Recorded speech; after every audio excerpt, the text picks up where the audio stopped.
Alhamdulillah, kembali di malam hari ini kita melanjutkan bacaan kita terhadap hadits pilihan yang dikumpulkan oleh Al-Imam An-Nawawi Syafi'i rahimahullah. Kita di malam hari ini akan membaca hadits ke-23 yang beliau sebutkan di kitab Al-Arba'in An-Nawawiyah ini. Kata beliau rahimahullah, al-haditsu ats-tsalitsu wal ishrun. Hadits yang ke-23. An Abi Malik Al-Asy'ari radhiyallahu taala anhu qala Rasulullah sallallahu alaihi wa alihi wasallam at-tuhur syatrul iman walhamdulillah tamla'ul mizan wa subhanallah walhamdulillah tamla'an atau tamla'u ma bainas samawati wal ard was salatu nur was sadaqatu burhan was sabru dia wal qur'anu hujjatun lak au alaik kullun nas yabdu fabai'un nafsahu famu'tikuha au mubikuha. Hadis ini kata beliau rawahu Muslim, riwayat Imam Muslim rahimahullah. Dan hadits ini di dalamnya terdapat penyebutan amalan-amalan yang utama yang kalau kita melakukannya dengan istiqomah, walaupun amalan-amalan ini adalah ringan dan mudah bagi orang yang dimudahkan oleh Allah, maka kita akan mendapatkan kebahagiaan dunia akhirat. Kata beliau dari Abu Malik Al-Asy'ari radhiyallahu taala anhu, beliau berkata, Rasulullah sallallahu alaihi wasallam bersabda, at-tuhur syatrul iman. Ini yang pertama. Bersuci artinya berwudu itu setengah dari keimanan. Setengah dari keimanan. Ini langsung menjelaskan keutamaan berwudu yang kita lakukan setiap hari. Dan berwudu ini sebenarnya kalau tidak ada keutamaan lain yang disebutkan oleh Nabi selain dia itu sebagai syarat sahnya sholat, maka itu sudah cukup menunjukkan keutamaannya. Iya, kata Nabi SAW dalam hadis riwayat Imam Al-Bukhari dan Imam Muslim dari Abu Hurairah radhiyallahu taala anhu, belum menegaskan bahwa seorang kalau berhadas kemudian dia tidak berwudu, Allah tidak akan terima salatnya. Kata Nabi, la yaqbalullahu salata ahadikum idza ahdatsa hatta yatawadda. Allah tidak menerima salat salah seorang dari kalian jika dia berhadas sampai dia berwudu. Sampai dia berwudu. Jadi tidak ada salat tanpa wudu, dan ini disepakati oleh kaum muslimin. Dia sebagai syarat sah dari salat, dari rukun Islam. Itu sudah menunjukkan bahwa berwudu, bersuci itu perkara utama. Perkara yang utama. Ditambah lagi ya hadits-hadits yang sangat banyak yang menunjukkan keutamaan dari berwudu. Dari berwudu. Di sini keutamaan dia dikatakan setengah dari keimanan. Setengah dari keimanan. Kata para ulama, amalan itu kan ada perbuatan dan ada keyakinan. Amalan itu ada berupa amalan anggota badan dan ada berupa amalan hati terkait dengan keyakinan. Ketika seorang melakukan berwudu, itu namanya amalan anggota badan. Amalan anggota badan. Berarti dia sudah setengah dari keimanan. Setengahnya lagi adalah keyakinan. Karena pengertian iman itu, kata para ulama, tasdiq bil qalbi wa amalun wa qaulun bil lisan wa amalun bil jawari. Iman itu kita benarkan dalam hati, ucapkan dengan lisan, dan kita beramal dengan anggota badan. Kita beramal dengan anggota badan. Inilah dikatakan seorang itu beriman. Adapun kalau ada orang punya keyakinan tapi tidak ada amalan, maka tidak dikatakan beriman. Seperti Abu Thalib, dia yakin. Dia katakan dengan jelas bahwa agama Muhammad itulah agama terbaik dari agamanya manusia yang ada. Tapi dia takut celaan, akhirnya dia tidak ucap. Dia tidak amalkan agama itu. Maka dia tidak masuk dari kalangan dan golongan orang beriman. Ada juga di sana orang berbuat, beramal, tapi tidak punya keyakinan. Seperti orang munafik. Seperti orang munafik. Mereka menampakkan amalannya, tapi yang tersembunyi adalah kekafiran. Maka juga mereka tidak dikatakan beriman. Bahkan Allah katakan fid darki al-asfali minan nar, na'udzubillah. Mereka berada di tingkatan paling bawah dari neraka. Maka keimanan itu harus dua. Kita yakin dengan hati kita dan kita amalkan berupa anggota badan. Maka wudhu itu setengah dari keimanan karena ini berupa amalan. Berarti ukuran keimanan seorang adalah berwudu. Karena tidak mungkin dia sholat tanpa wudu. Allah Subhanahu wa taala berfirman di Quran, "Fa in tabu wa aqamus shalah wa atuz zakat fa ikhwanukum fid din." Jika mereka bertobat. Setelah dia bertobat, dia dirikan sholat, keluarkan zakat, maka mereka saudara kalian dalam agama. Kalau dia bertobat, sholat, zakat, saudara kita dalam agama. Artinya, kalau ada orang bertobat, tapi tak sholat, tidak keluarkan zakat, bukan saudara kita dalam Islam. Bukan saudara kita dalam Islam. Oleh karena itu, tidak ada silang pendapat di kalangan para ulama bahwa yang meninggalkan sholat, itu hukumnya kafir. Keluar dari Islam. Dan tidak mungkin kita sholat tanpa toharo. Tanpa toharo. Ini yang Nabi Shallallahu Alaihi Wasallam sebutkan. Toharo setengah dari keimanan. Maka ini menunjukkan pentingnya itu kita menjaga wudhu. Menjaga toharo kita. Bahkan dalam hadits Abu Hurairah, riwayat Imam Al-Bukhari juga dan Imam Muslim, kata Nabi, wailun lil a'qabi minan nar. Celaka tumit-tumit dari neraka. Ini diancam. Apa saja kita berwudu, tumit kita tidak kena air. Itu dikatakan celaka tumit itu dengan ancaman neraka. Itu baru tumit. Bagaimana nih kalau kita tidak berwudu? Tidak berwudu sama sekali. Apakah kita tidak celaka? Kita akan rugi di dunia ini, tentunya juga rugi di akhirat. Rugi di padang mahsyar. Nabi Shallallahu Alaihi Wasallam mengenal kita nanti umatnya dengan bekas wudhu kita. Karena kata Nabi Sallallahu Alaihi Wasallam, Inna ummati yatuna yaumal qiyamati gurran muhajjal. Sungguh umatku akan datang pada hari kiamat dalam keadaan bercahaya. Alat wudhu mereka. Bercahaya wajahnya, kepalanya. Ya, bercahaya tangannya, bercahaya kakinya. Bercahaya. Makanya kata Abu Hurairah radhiyallahu taala anhu, man istata'a yutila ghurratahu falyaf'al. Siapa yang mau ingin dan mampu memperpanjang cahayanya, silakan dia lakukan. Silakan dia wudhu.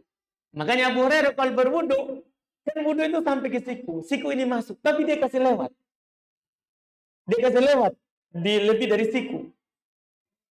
Kalau belum cuci kaki, dia kasih lewat ini mata kaki. Padahal dalam berwudhu kewajiban kita adalah sampai mata kaki ini. depan belakang, di kiri sampai luar dan dalam. Itu berwudu. Abu Hurairah dia lewatkan.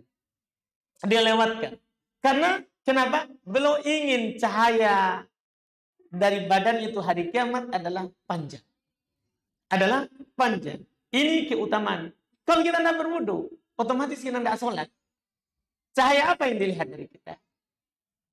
Pada hari kiamat. Jadi ini wudu. Saat orang bangkit gelap gulita di sana, inilah yang bisa membantu kita. Wudu yang pernah kita lakukan. Maka nanti kalau kita datang ingin minum di telaga Nabi SAW, Nabi mengenal kita. Ummati itu umatku. Itu umatku. Nah kalau kita tidak berwudu, ya, maka itu sangat menyedihkan. Makanya Nabi SAW katakan, ya, sebagul wudu fil makari.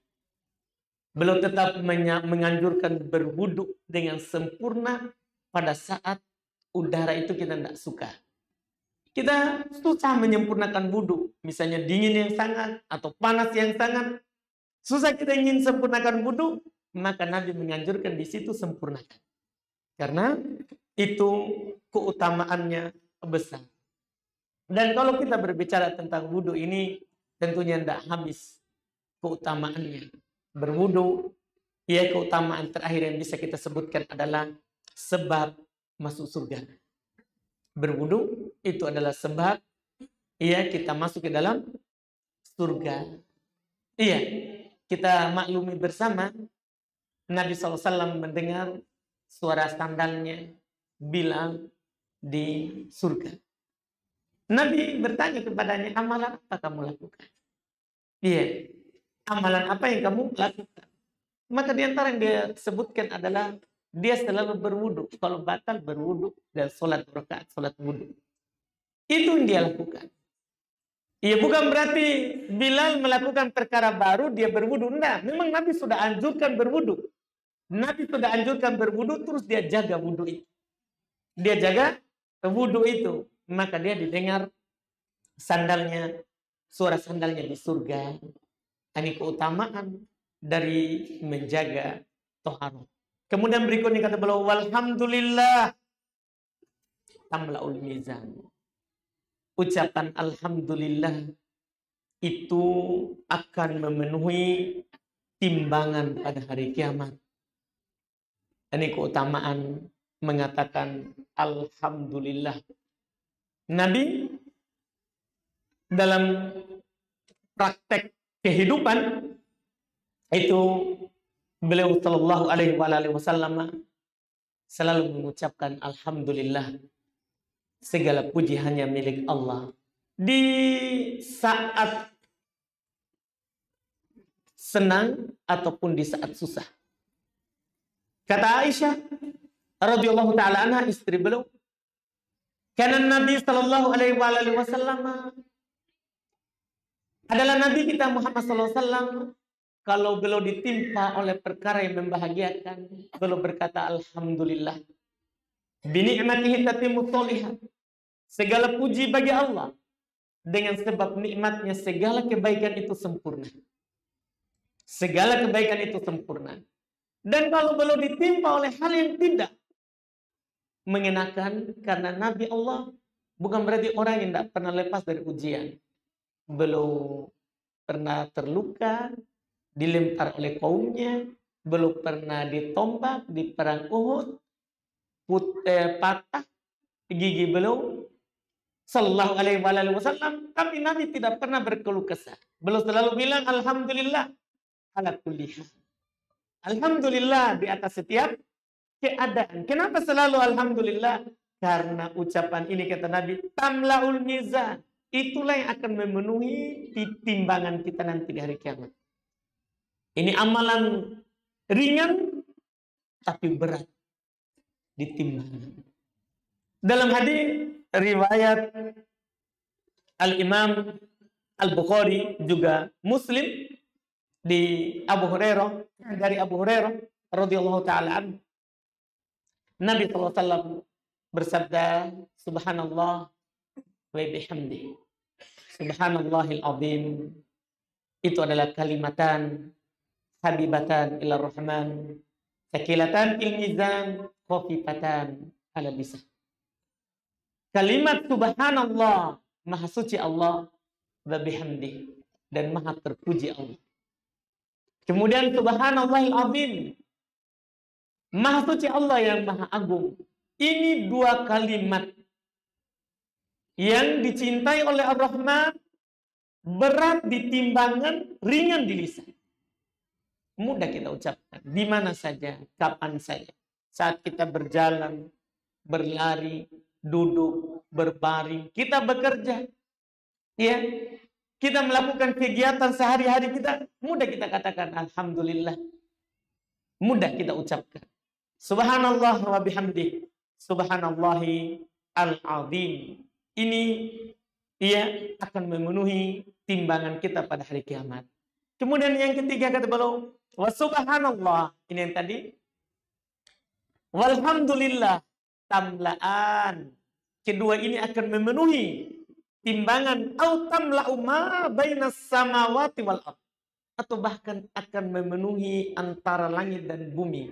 Ini kalimat subhanallahi dan alhamdulillahi itu akan lebih berat daripada langit dan bumi. Itu akan lebih berat daripada langit dan bumi. Ini keutamaan tentunya Masya Allah, ya, tidak ringan di dalam timbangan. Di hadits yang lain, ya, Nabi Shallallahu Alaihi Wasallam jelas mengatakan bahwa, ya, amalan ini nanti yudok fil mizan yaumal qiyamah. Ini tadi itu kalimat itu akan diletakkan di satu neraca timbangan pada hari kiamat. Yang mana kata Nabi, "Falau wuzina fihi samawati wal ard la wasi'at." Seandainya di sebelahnya diletakkan langit dan bumi. Kita tahulah langit dan bumi ini bagaimana besarnya. Ada 7 lapis. Setiap lapisnya itu panjang, besar, dan ya disebutkan dalam asar Nabi SAW 500 tahun perjalanan setiap satu lapis tebalnya. Tapi kalau ditimbang ini langit yang 7, bumi yang 7 dengan kalimat tadi, maka itu lebih berat. Maka itu akan lebih berat. Iya, ini utamanya ini 2 kalimat.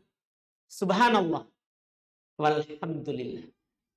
Subhanallah walhamdulillah. Kemudian setelah itu kata Nabi, wassalatu nur. Salat itu cahaya. Wassadaqatu burhan. Sedekah itu juga cahaya. Wassabru dia. Kesabaran itu juga cahaya. Tiga-tiganya ini cahaya, tapi beda dalam Nabi membahasakannya. Salat itu nur. Nur ini sifat dari cahayanya bulan. Cahayanya bulan itu terang, kalau kita pandang tidak menyakiti kita. Itulah salat. Itulah salat. Cahayanya seperti bulan. Wassadaqatu burhan. Sedekah juga adalah cahaya. Sama, burhan maknanya cahaya. Cuman burhan itu adalah cahaya yang ada di bulatan dalamnya, itu matahari dibilang burhan. Kan matahari ada cahayanya itu menyebar, luarnya itu yang menyakiti, yang di dalamnya itu dikatakan sebagai apa?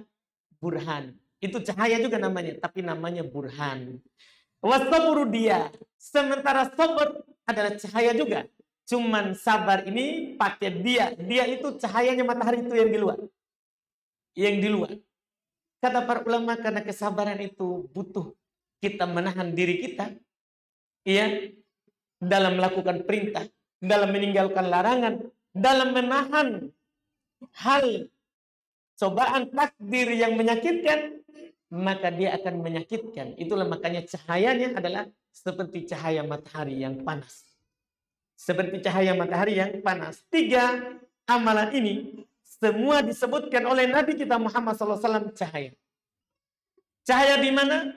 Nabi tidak bilang cahaya di dunia.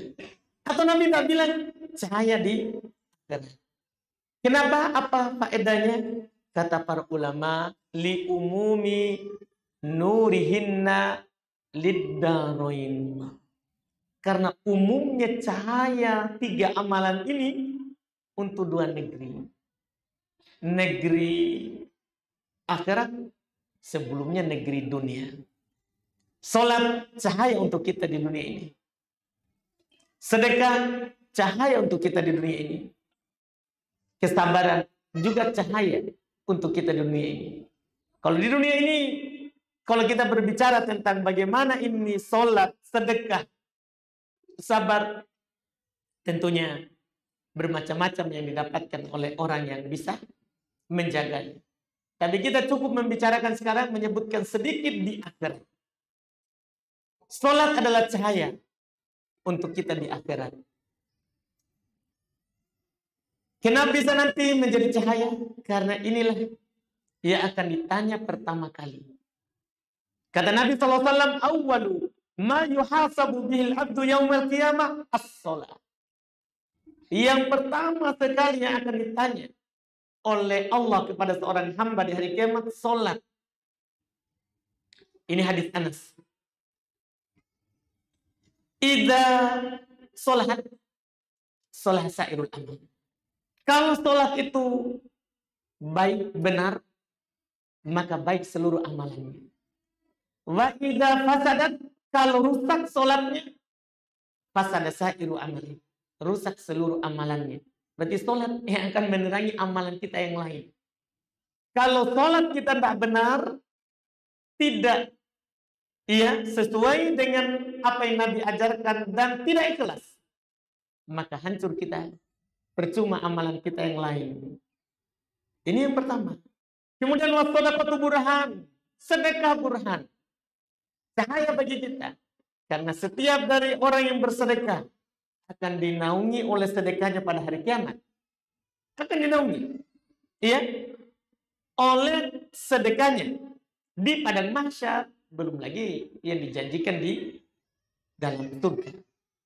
Semuanya kullu rajulin tahta dhilli shadaqatihi yaumil qiyamah. Setiap orang akan berada di bawah naungan sedekahnya pada hari kiamat.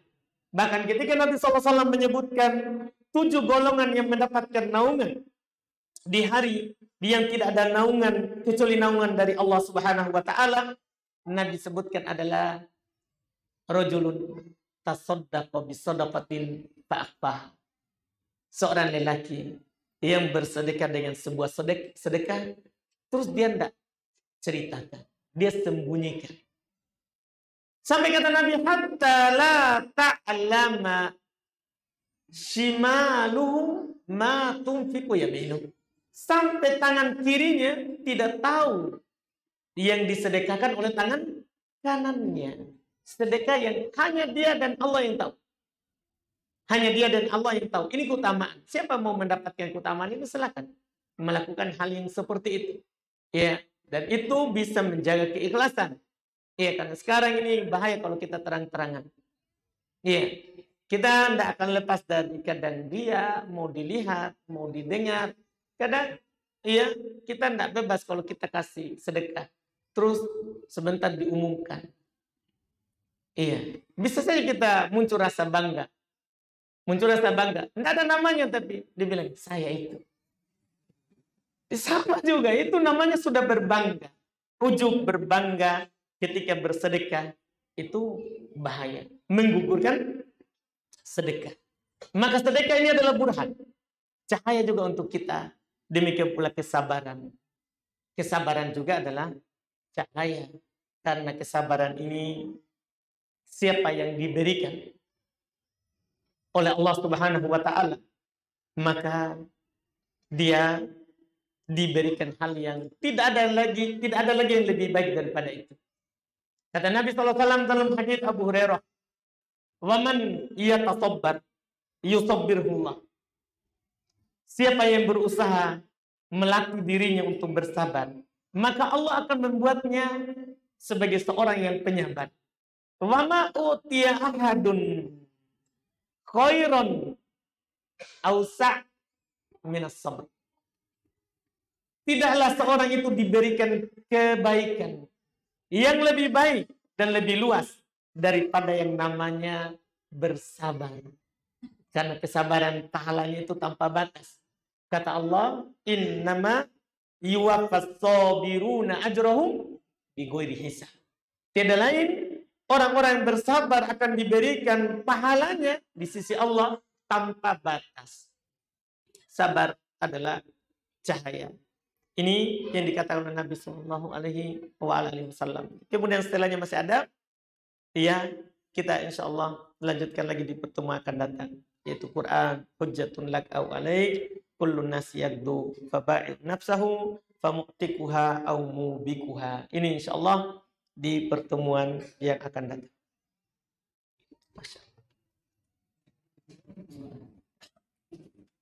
Kita baca ini. Alhamdulillah.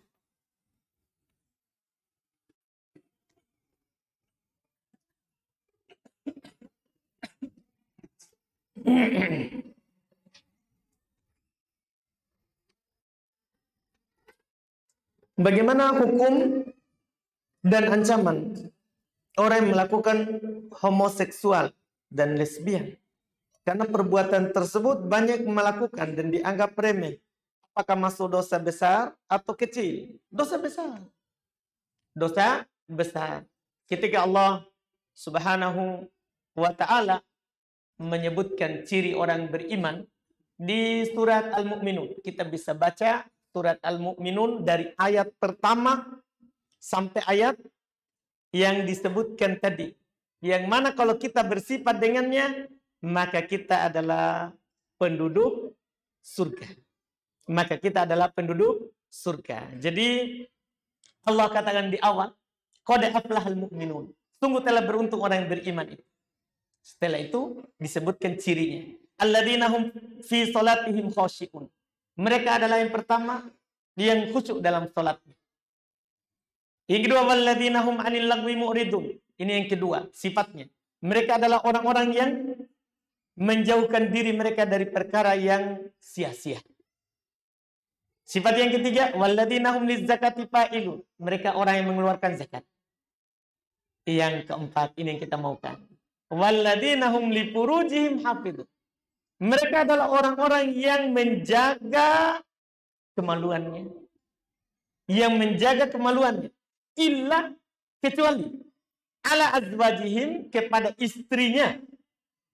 Au ma malakat aimanuhum, atau yang mereka punya dari budak. Ini tidak ada sekat. Ya. Fa innahum kemudian setelah itu fa innahum ghairu malumin. Sesungguhnya mereka tidak dicela dalam hal itu.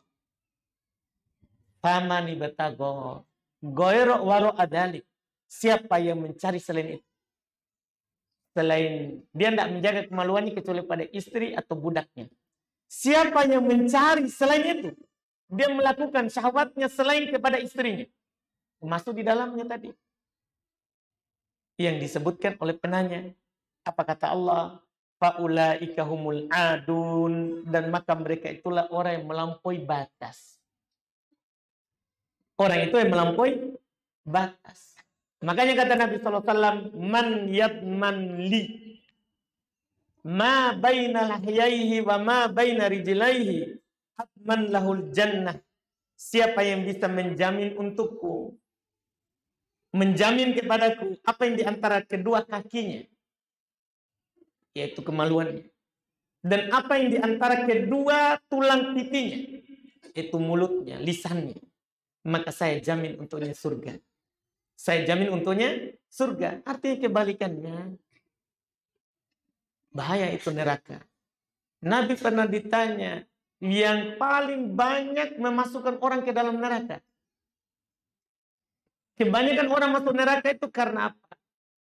Di antara yang dikatakan oleh Nabi SAW adalah al-farj, karena kemaluan. Na'udzubillah. Karena kemaluan. Jangan kita meletakkan kemaluan tak di tempat yang tidak terpuji. Ya, kita hanya dibolehkan istri. Kalau kita belum mampu menikah, bertakwa kepada Allah, ya, belum mampu menikah, kita bisa berpuasa. Kita bisa berpuasa, tidak dihalalkan hal tersebut. Wallahu a'lam. Bagaimana mensucikan harta atau uang yang diterima dari hasil haram atau syubhat? Kita ada dua cara dalam hal ini. Bisa kita kasih ke penggunaan yang umum, hal-hal yang manfaatnya umum. Untuk tanam pohon, bangun jalan, gali sumur, bangun WC umum, ya, itu bisa di situ. Yang kedua, kalau tidak, maka kasih orang miskin. Maka kita kasih orang miskin. Iya, kalau sekarang susah kita cari misalnya, bangun jalan, tanam pohon, susah, bangun WC misalnya, apalagi jalan, sudah ditanggung oleh pemerintah, ya, misalnya, maka kita kasih orang miskin. Kita kasihkan kepada orang miskin.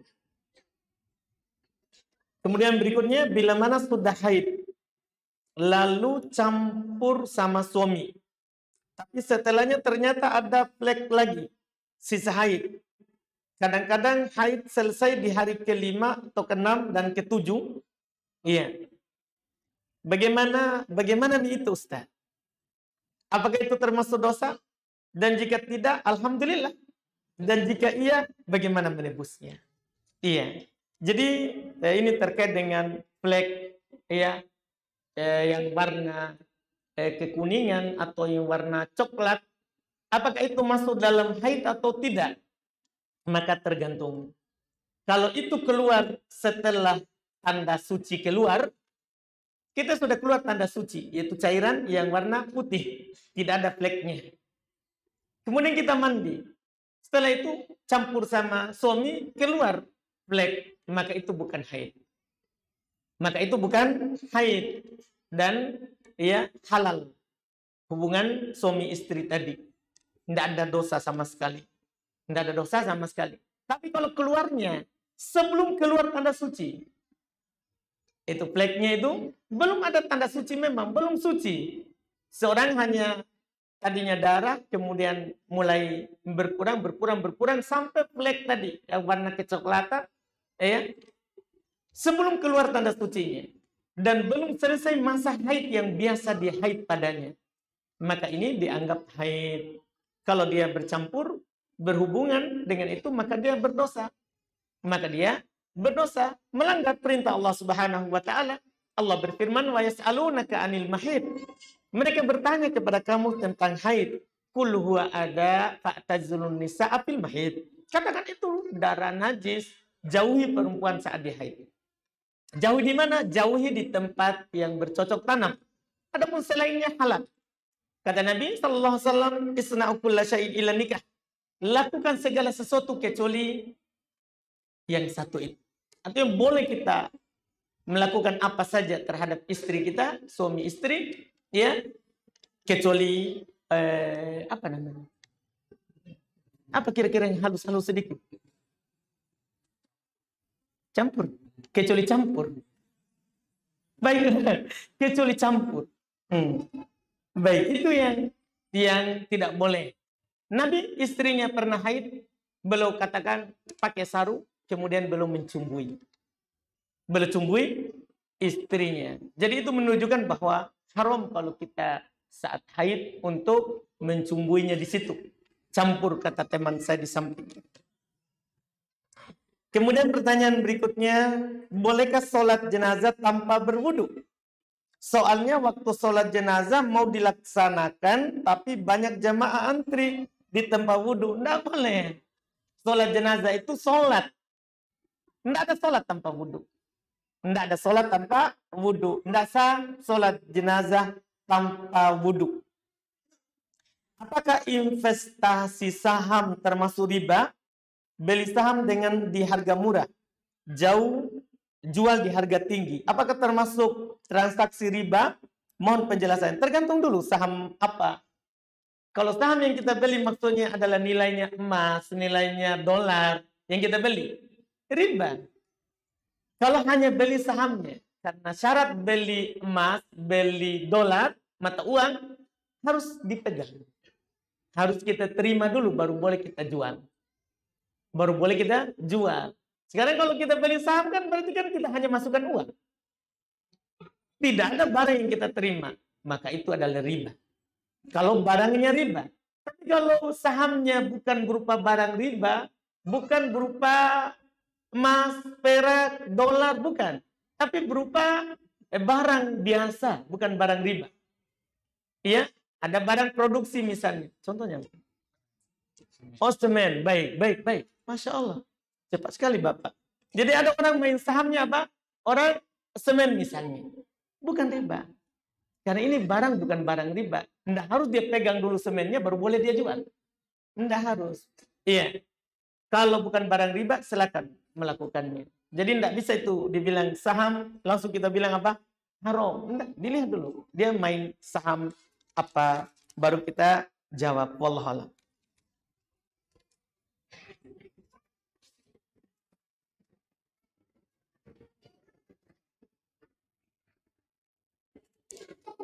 Di sini ada pertanyaan,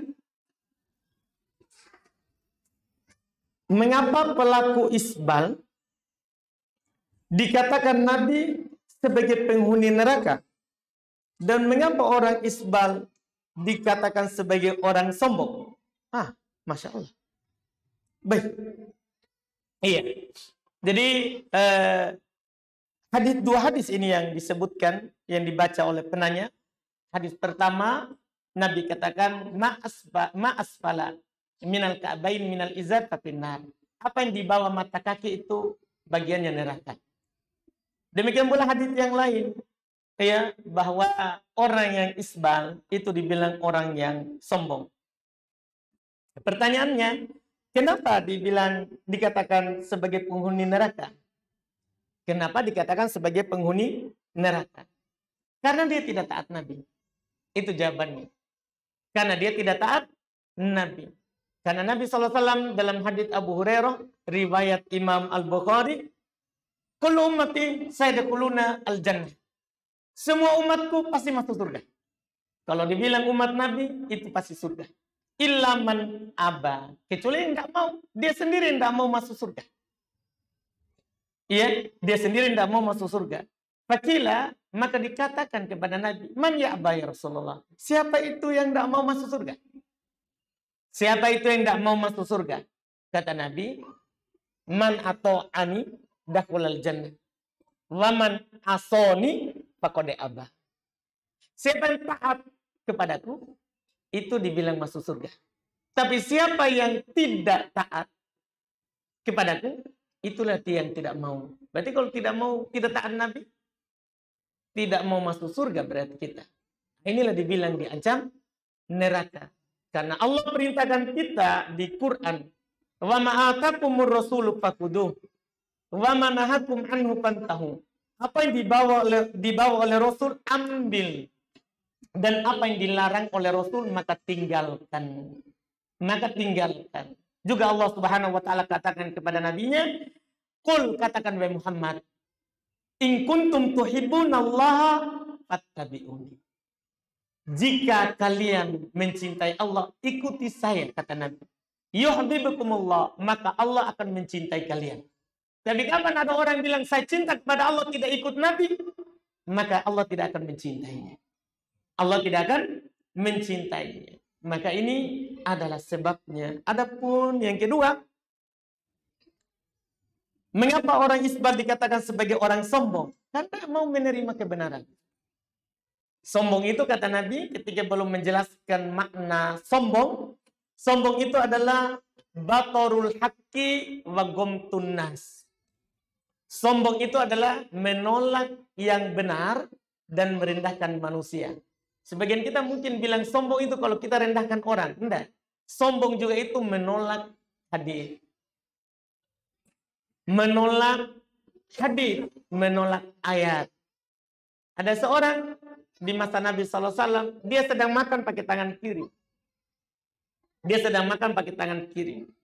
Kata Nabi kepadanya, kul biyaminik, makan dengan tangan kananmu. Makan dengan tangan kanan. Dia bilang, mas tato tuh, saya tidak mampu. Saya tidak mampu. Ya, mungkin orang itu biasa dengan tangan kirinya. Iya, apa kita bilang itu? Kidal. Yang biasa orang biasa kiri. Iya, sehingga kata Nabi, maka pakai tangan kananmu. Dia bilang, saya tidak mampu. Maka Nabi katakan, mas tato. Dia tidak akan mampu. Ma manahu ilal kibr. Tidak ada menghalanginya untuk makan pakai tangan kanan kecuali kesombongan. Kenapa dia bilang sombong? Dia menolak hadis Nabi. Nabi bilang kanan, dia bilang nggak mampu. Nggak mampu. Coba saja dulu. Jangan langsung bilang tidak mampu. Iya, tapi langsung dia bilang, saya nggak mampu dari awal. Maka orang itu tidak pernah mengangkat tangan kanannya mulai di hari itu. Mulai di hari itu. Ini dibilang oleh Nabi sombong. Jadi sombong itu menolak hadis. Menolak hadis itu wallahu alam.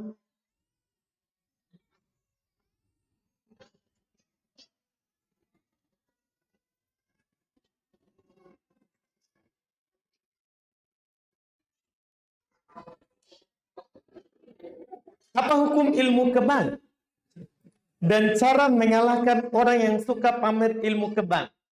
Ilmu kebal kalau dia diambil dari perdukunan atau sesembahan dari kepada jin, itu syirik. Itu syirik. Orang yang melakukan itu dianggap musyrik. Dianggap apa? Musyrik. Adapun cara sini ada disebutkan, ya, di sini cara mengalahkannya, dia nggak usah cari masalah. Iya.